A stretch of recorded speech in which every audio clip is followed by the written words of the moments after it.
All right, welcome into another episode of the Mountain West Insider. And listen, I know I'm supposed to be objective as a reporter, but it's hard to be objective with my guest today because he's one of my favorite guys that I've ever met doing this. I mean that, Nick Boyd. Listen, we met each other first, I think, a couple of years ago at FAU while watching like a hypnotist or something. What Yeah, what yeah, what yeah, was yeah. It it? was the mentalist, the guy doing all the magic tricks. That was the first Yes. time You were confused. I mean, I was that dude he. had you fooled. He had He you had me fooled. fooled, and he had Nelly trying to figure out what he was doing and telling him how he knew what he was doing. That was the first time I was around you and that FAU team. And I'm Mhm. not going to lie, I fell in love with you guys. I did. I mean, I didn't. And back then, that was before you guys became the darlings, right? Yeah, I mean, nobody kind of knew, myself that included. might have been like early February, maybe end of January. It was end of it was, yeah, it was end of January. It was the Yeah. last day. It was my father's birthday, January Okay. 31st. Yeah, I knew it was like So, yeah. yeah. So, like, you guys, I mean, again, like you were just ordinary dudes then, and then everything changed very, very quick. In March, obviously, you guys became the darlings. You, Nelly, Elijah Martin, and Final Four appearance. I remember being in the locker room afterwards, and all you guys saying to me, you're like, "Hey, we're all coming back." And I looked at you guys. Remember, I looked at you guys. I'm I like, remember that. "Really?" I remember that. You like, yo, just relax, relax, just relax. Well, I told you. I remember telling you. I'm like, dude, I get it, but I've been through this enough times before that you want to sleep on this and make sure. And it wasn't to say like, hey, I wanted you to come back to FAU. I Yeah. wanted all you guys to because I thought it was a great story. But I was also like, sometimes it's too soon and as not kids, but Yeah. young adults, you guys don't understand right away, like, Nah, for hey, real. take Nah. a breath, take a breath. No. First of all, let's go back because you and I talked about this a little bit in Vegas this week, and we'll talk about San Diego State, your role, and everything like that here in a minute. But I want to talk to you a little bit about the difference of FAU, you, Elijah, Nelly, the team, Mhm. because when you went to the Final Four, everybody said all the right things because I was there before the season last year. Everybody said the right things, and I think you believed it at the time. Like, hey, nothing's going to change. It's going to be the same deal. So what if we've got more NIL? So what if people recognize us now going around campus and even nationally? What did change though? Yeah, I mean, like you said, we all believed and we thought like, man, nothing would change. We are who we are. And things just start to creep up on you. You don't even notice. It's just habits that you build. I mean, you came down there. I mean, compared to the first time you were down there to the second time you were down there, it was a Yes. way different Yeah. feel, way different energy on campus. That the community gave us, the people of the university gave us. So, slowly and surely that starts to creep up on you, and it hits your ego a little bit, and you don't even notice it. And I think that happened to myself. I think I got a little bit comfortable, just speaking for myself. Got a little bit comfortable down there in Boca. The weather's nice. The people loved us, and we were Yeah. winning basketball Yeah. games. But I just think the focus changed a little bit, and all the things we talked about, it crept up on us, and without us really realizing and really doing it on purpose. It was just human nature, and we had to learn from it. Yeah. You said like even a kid like Janelle Davis, Yeah, right? He's got a lot on his shoulders. no It came doubt. so quick to him. And, there's pressure. There's pressure of, and I thought he actually handled it fairly well, No doubt. given the circumstances. Yeah. I mean, yeah, like you said, I mean, Nelly, that's my best friend. I just talked to him this morning, I think, or yeah, it was this morning. So he's doing well. I talk to them guys every single day, all the time. And like you said, he had a lot of pressure. He still has a lot of pressure on him because, coming from where he came from, a lot of people don't get the opportunity to provide for their loved ones, for the community. And he has that opportunity. So even though, we try to block the distractions out, like I said, it creeps up on you, and it's about just being mentally strong. And I think he's done that. He's done that so far, and he'll keep doing that. And I mean, by the time March comes, it's gonna be special. Um, Dusty May decides to leave after Yeah, last year. I yeah. wasn't surprised. I wasn't. I'm not going to lie. I mean, I saw it coming just because, again, listen, I was in that gym. Yeah, And I know the resources that FAU has. I know he loved it there. I know you loved it there. All you Yeah, I guys still did. love it. I love it. I love Boca. Of course. What's not to love, right? What's not to love? But when somebody comes along and they give you three times the amount of money, whatever it is, a chance to compete at a high major level, Yeah. and he took it. And if he hadn't taken it, do you think you'd still be at FAU and maybe Elijah and I don't know about Nelly, but like, do you think you guys would kind of still be there maybe?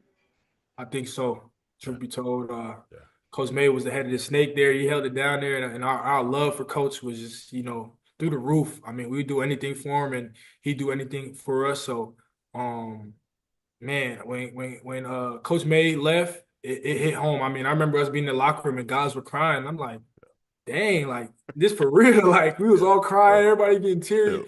teary, just because of the passion we had for the university, taking it from the ground and up. But yeah, Coach May leaving hit us hard, and then we also thought that Coach Church, Kyle Church, would be in the running for the job as well. Yeah. Didn't work out that way, but I'm sure if Coach Church would have got that job, just the connection we had with the university and Coach May, Coach Church, we probably would have stayed. But I mean, Coach May don't leave. I think we're all there still. You're a smart dude. All right. You're from New Jersey and you've now been in Boca and San Diego. Like, seriously, like you're well ahead of your years, Nick. Well ahead of your years. Hey, Um, I can't complain. I can't complain, man. Come take on me now. through the process. Take me through the Yeah. process again of Dusty May leaves, you go in the portal. Mhm. And again, it was kind of interesting last year because you were hurt to start the year. Yeah, it You was had a tricky. good year, probably not the year you were hoping for Yeah. personally, and even Yeah. team wise to some degree. But what was it like the process going through the portal, and why did you choose San Diego State? Yeah, so like you said, it was a solid year for myself. Obviously, not the expectations I had for myself, and just in terms of my production and our team winning. But man, when Coach May left, my world turned upside down. I mean, everybody's world in that locker room turned upside down. We were like, dang, like, where do we go from here? Like, so at first, just wanted to give the university, credit, respect, and we waited. I didn't want to just hit the portal. I really wanted to, Right like you away. said, Yeah. you got to sleep on things, and I slept on it for a long time, and I was scared, honestly, to leave Boca because I just had a deep connection. I was comfortable with the people I was around, and I had a conversation with my uncle, and he's like, man, like if you really want And to your do uncle, just so people know, your uncle's Fred Hill, former yeah. Rutgers head coach, been in the game forever. Yeah, so he called me one day, and I'm thinking through all these things. My mind's racing. I'm talking to Nelly. I'm talking to Elijah. I'm talking to G. I'm talking to all my teammates every single minute of the day. Like, yo, what's next? What's next? Yeah. And I got a call from him one day, and he's like, man, like you say you want to be a professional, like you want to have a chance to play in the NBA. Like, I think you're just too comfortable down there in Boca. Like, you just want to be there for comfort. So you pick San Diego State, and you go from one Mhm. great place to another. You go from one great coach, high character human being Come to on another. now, I no mean, think doubt. about it. You go from Dusty May to Brian Dutcher. Like you're not going to get Yeah. again to like whoever helped you on both these decisions. Hey, No, it was seriously. my uncle. It was my I mean uncle. My that. uncle, he's been my Yeah. mentor when it came to tough Yeah. decisions like this. And like I said, anything he says, I really cherish it and I really take it to heart. So when he told me, like, man, I think you're too comfortable in Boca. Yeah. If you want to do this at a high level, you got to get out of there. I said, I bet, yeah, he's right. I didn't even second guess it. And it was a tough decision, man. I love Boca. Like, I spent a lot of time there, built great connections, and I'm gonna always go back there. Like, that's just my home, you Yeah. know? So you go to San Diego State and your role changes. And I Yeah. love it. I love it. Like I'm telling you, the most fun thing that I had this past week in Vegas, and I lost a lot of money playing blackjack, so that was not fun. Was Stay out of it. watching you in your role and watching you. Not that you weren't happy last year, because you were. Of course, you were happy, but to get a chance to expand your role for a really good program and a really good team and a lot of good young players around you. Um, what has your role been like? Because you're very vocal. Yeah. And now you got a lot of young dudes around you. Like, what's that been like for you now? Is it almost natural for you, or did it take a little while to figure this thing out? Man, I say it was natural in the sense of At FAU, that was my role. Like bring energy, be a voice, make some plays when I had to. So in that sense, it came natural. The growth came where this off season in July, just when I was catching speed in terms of just being a guy who's gonna take a lot of tough shots, make a lot of plays, be a playmaker, be vocal on both sides of the ball. I had got hurt and I had to get surgery, so I sat out from July all the way to about October. So I'm this really about a month and a half of me playing at full pace. So that's where the ups and downs came in. I had to understand like coming back, I had to find my footing into when should I shoot, when should I pass, how should I lead this dude? I wasn't on the court to have those type of interactions with my teammates when things get really emotional. So how do I reach out and get the best out of this dude when things are emotional and maybe he's not trying to hear me right now? So that's the kind of the things I miss, and I feel like as a team. We needed those games that we had, like this whole stretch throughout the whole month of November was important, because I missed so much time and it was just me trying to catch up in terms of as a team and then personally for myself doing the things that I know I can do. So that was the growth right there. And I'm still growing. I'm still trying to be a big time guy for my team, energy, production every single night. So I'm still growing. Is it a is it a lot to try to process at this point, Nick, in a way? Because again, you're talking about running the team. You're Yeah. talking about, again, coming back from the injury, new group around you. And obviously, the expectations at a program like this are actually kind of higher than FAU in a sense Yeah. because they've done it for a longer period of time. Yeah.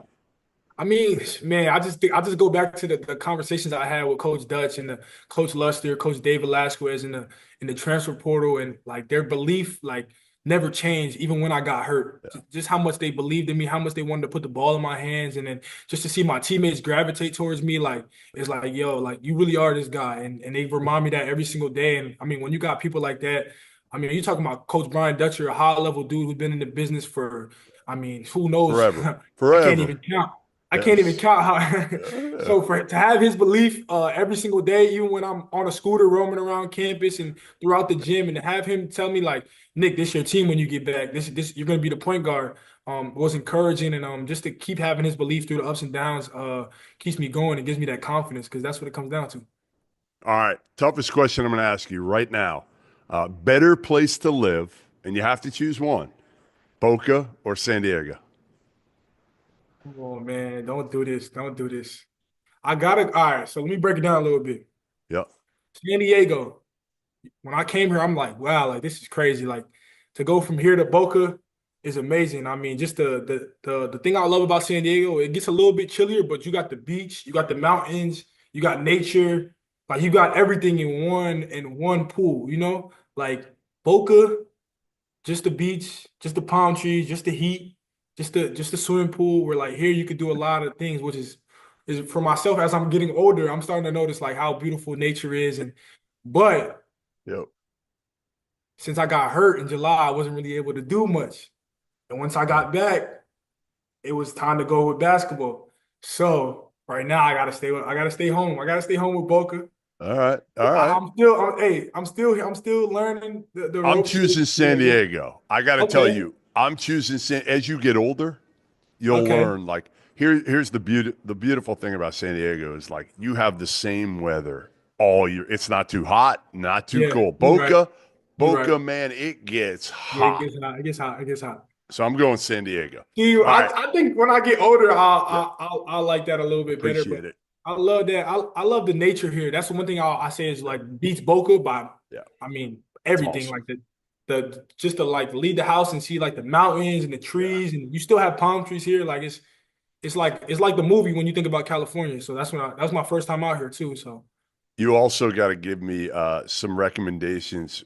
My wife and I are renting for a month in right down in Delray on okay, right okay, off Atlantic okay, Ave. I know you've okay. been to Atlantic Ave. I Oh yeah, know for you sure, have. for sure. You got your So spot at Atlantic Ave, don't you? hey, they got everything out there. They got a lot of they got Tremonti's, Yeah. good Italian spot. I don't know if Yep. you ever been there. No, Tremonti's, no. good. Okay. They got Rocco's Tacos. They got, that's regular Mexican good food. Yeah. But I would say Tremonti's is the like one of the best Italian spots I had other than Mateo's. Have you been to Mateo's yet? I No. think you've been to No. Mateo's. Have I? Which is Have you? Mateos? I What don't know. we went there with the team one time in Meisner Park. I don't know. I thought you was around. I that don't time. think so. I don't think Nah, so. Mateo's is you All got right. to check Mateo's in Well, Boca. I'm gonna write that That one down. I'm gonna write like you that one like down. Italian food? Oh yeah. Oh Yeah, yeah. I love Italian. So Mateo's and tell him that I told you to come too. That's Okay. my guy. All right. All right. Yeah, You'll hook me up. yeah, he'll Good. show love. He'll Good. show love. That's my What guy. what what's it like with NIL now for you? Because when you Yeah. first came in as a freshman, like you didn't have it. I assume you had $0. I Zero. mean, before that year we went to the Final Four, we made Yeah. zero. You Right. know, Right. so So then last year you make pretty good money, yeah, we was all right. right? And Yeah, then we was all this year you're making good money. right. We all right. We good. Well, you need it in San Diego. You need it, first of all. But what's that been like for you, the adjustment, and how do you handle it in terms Yeah. of, like, do you trust it with somebody else? You hire somebody to take care of that money, put it away? Like, how do you deal with some of this stuff, Nick? Yeah, so I mean, growing up, I was a big spender. I was a big spender like growing up. Like I like Yeah. every little money I got, I just like wasted it on Yeah. anything, sneakers, clothes, anything I could. If I had a 50 cents, that was gone. You know? Okay. And then honestly, being around Coach May so much, like he's so like not materialistic. Yeah. It like I watched his lifestyle, like I'm like, okay, like this dude like rides his bike to practice every single day. He doesn't need a Yeah. big car. And don't get me wrong, like this that first year I made money, I was like, I had to save this money. I have to save this money. Like I did it whatever it took. Like, don't get me wrong, I wanted to get, all the flashy stuff, but I was like, it's not, it's about later. It's about later. So I actually my uncle hooked me up with this guy who helps me out investing my money in stocks. Good. But they don't tell me like how much, like I do it on my own. So it's like usually, I mean, like I feel like I kind of got good at in the finance of things just because like my all the money I get, I probably say like 10% of it, or maybe even less, 5% of it, and use it for myself. You know Good. what I'm saying? So I'm trying Smart. to save as much money as I can. And I have the guy that my uncle plugged me in with that just invests it and helps me with that. But it's been like a learning curve for me. I still have some months where I get a little, happy feet, get a little excited and want to buy different things, but I try my What is best. it, Nick? What's your thing that you just, for me, it's like Yeah. even So like for me, it's even like iced coffee every day. Like yeah. I got to get iced coffee every day. Yeah, so This, I say for me, like yeah, I do all right. So I do good on the food part because they like this school right here, San Diego yeah, State helps us so much with the food aspect on things, like just the partnerships and the deals with the Mesa Foundation that we have here. But for me, it's clothing. Like I love uh, sneakers, and when I was younger, I couldn't get all the clothes and sneakers I wanted. So like if I see it and I can get it, I'll get gonna it. get You it. know, so that's the problem. It's just the clothing, but like Yeah. I try to stay away from like jewelry and all the flashy stuff. But just like I love clothes so much, and my brother actually like inspired me to get into fashion and stuff like that. So I dibble and dabble there. It's a bad habit, but No, sure I I'm love. the same. Like when I do it, I go like I Yeah, just bought like exactly. I bought like four pairs of jeans the same day, and I'm like, man, Hey, like that this adds is up quick.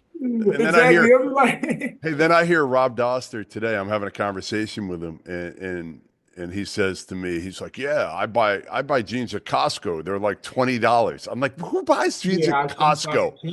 I can't do it. And it's like for me, it's like I'll just be like sitting around. Like I worked out all day, went to practice, and I'll be laying in bed and the ad pops up or like something pops up and I'm like, oh, I like this. I like this shirt right here. Let me get this, So Yep, it's like yep. it's only when I It's have like a lot of free dangerous. time. Yeah. It is dangerous. The online stuff is Yeah, exactly. dangerous. Cyber Monday, I didn't even I spent so much money on clothes last month. I didn't even get nothing. I'm like, I'm done.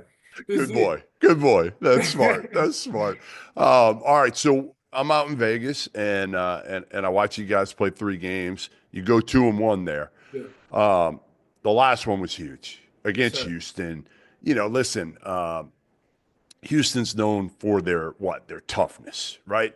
San Diego State's been known for their toughness, but Houston, I feel like it's like they're at a pedestal.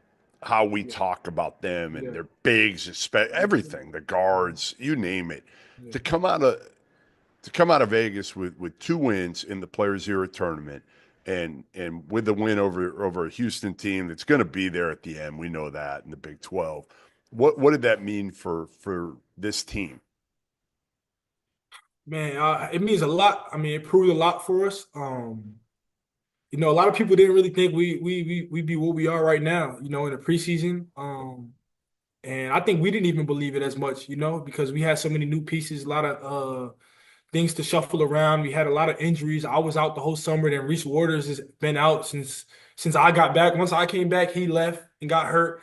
Yeah. So it's been a tough off season. But I would say just our competitiveness, like this one of the groups that give me that FAU feel where it's Yeah. like, man, like Yeah. we compete no matter what it is. Like, and you got guys out there who don't know the ins and outs of college basketball yet because it's new to us. We're Yeah. experiencing on the fly, but our competitiveness and our fight is through the roof, and that's why we were able to come out the weekend strong. You got some good young players. Yeah, Like Miles Bird is going to tough, he's going to be tough, something. When he completely figures this thing out, he's going to be so good. And tough. he's got some shit to him too, doesn't Yeah, he? hell yeah. I mean, Right? and that's me though. But that's me, and that's why I Yes. chose this program because it's Yeah. such a gritty program, and I had to get back to that. I'm like, I got to get back somewhere where it's Yeah. gritty. Like, Yeah. I'm not trying to do no flashy. I need to get that chip on my shoulder and walk around with it. By the way, I think you have the best nickname, not you, but on the team in maybe college basketball, Goon. Like Goon is Yeah, the best damn yeah, nickname. When Dutch keeps saying it, I'm like, that's a great nickname, yeah. Goon. Goon, hey, Uh, he blocks all this. Talk about him. he and Best Compton, shot blocker in the country right now. he and Compton were awesome. I He mean, they was were on one. really Compton was good, on one. Yeah, really man. good. Um, what what are you still preaching to this team? Because you've been there, you've been Yeah, through it now. Coming out of this, I assume you want to make sure that these guys don't get too high yeah, coming off this. And you probably won't because, again, it's not like you went 3-0 and you yeah. got humbled against Gonzaga. We know that. Mhm. What's your message to these young guys? Yeah, I mean, it's just the approach. Like, and to be honest, I don't think our approach was as good as it needed to be um before the weekend in Vegas. I felt like we could have had a chance to go 3-0 there if we just tightened some things up in our preparation. But like I said, we're learning on the fly. But I mean, when it comes to me, when I stepped in practice the following day, just my demeanor of being serious, not playing around, coming to practice ready to work, bringing energy, not slacking off or being lazy because we got a big win and we know we might be okay. So it's just about, as a leader, especially on a team, just coming into work, ready to work, and having a demeanor about you, like you're not here to play around, you're here to work. And even more so before all those wins, even after these wins, you gotta be serious. All the NIL stuff you did on Monday, you didn't get the big prize, Yeah. but you got something, right? I Yeah, yeah, it think. was great. I mean, that tournament was great. The competition, I love the competition. Coming from FAU, we didn't really get a chance to really play that type of competition. Only really last year and in the tournament. So to have these as regular season games, everybody's up for those type of games, and I love how organized it was. Just I mean, it was great top to bottom. I had fun. The energy is right in Vegas, so all the San Diego State fans could come right over, and we had it rocking in there. So. It was great. I can't complain. Well, listen, I appreciate you joining me. This was awesome. You Yes, sir. know I what I appreciate think you too, about man. you, I and got it. I'm happy for you. Just keep it Thank up, you. man. Keep it Yes, up, sir. We and will. we'll do it. Yeah. We'll do another return appearance of the Mountain West Pod, and we'll talk soon. All right. Yes, sir. I appreciate you, Jeff. All right. There you are, All right, San take Diego care. State. Nick Boyd, the vet on the Aztecs team, and Come on.